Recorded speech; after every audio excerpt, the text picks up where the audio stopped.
நீங்கள் கூறுவது எனக்கு புரியவில்லை. ஜலால் மக்களின் மனதை வென்று கொண்டிருப்பதை பார்க்கும் பொழுது என் உடம்பில் இருக்கும் ரத்தம் கொதித்துக் கொண்டிருக்கிறது.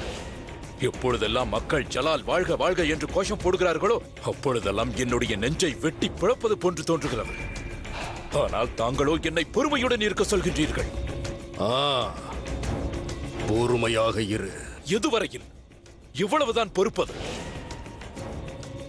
இன்று வரை நான் பொறுமை காத்துதான் வந்தேன். இனி என்னால் பொறுமையாக இருக்க முடியாது. இனி என்னால் பொறுமை காக்க இயலாது. இப்பொழுது எனக்கு உரிமையானது எனக்கு கிடைத்தே தீர வேண்டும். கவலைப்படாதே.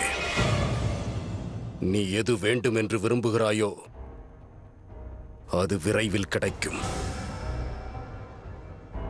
ஆனால் ஜலால் உயிருடன் இருக்கும் வரையில் இது சாத்தியமே இல்லை. இதே தவறைத்தான் நானும் செய்து வந்தேன். ஒரு ஷெகன்ஷாவை வெல்ல வேண்டும் என்றால் அவனை கொன்றால் போதாது.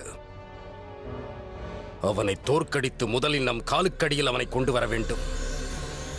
அவனது தோல்வியை அவனே பிரகடனம் செய்ய வேண்டும்.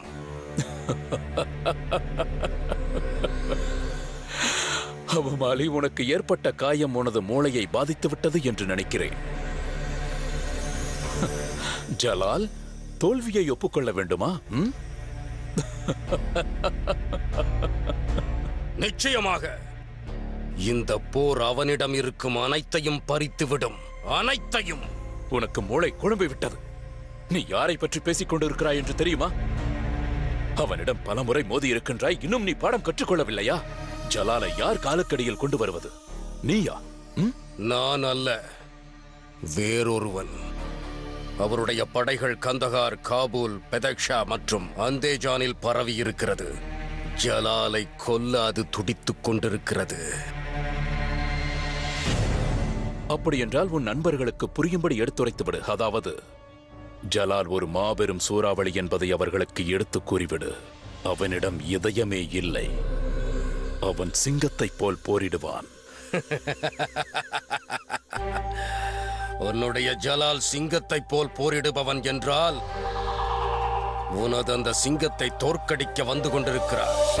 அவர் மூளை நரியை போன்றது, பார்வை கழுகை போன்றது. தன்னிடம் சிறுத்தையின் வேகத்தை கொண்டிருக்கிறார்.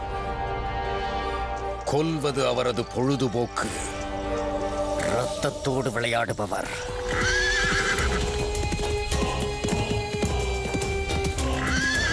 ஜலாலிடம் இதயம் இல்லை என்று கூறுகின்றாயே, இவரிடம் உள்ள இரக்கமற்ற இதயத்தைப் போன்று இதுவரை இவ்வுலகில் எங்கும் நீ கண்டிருக்க மாட்டாய்.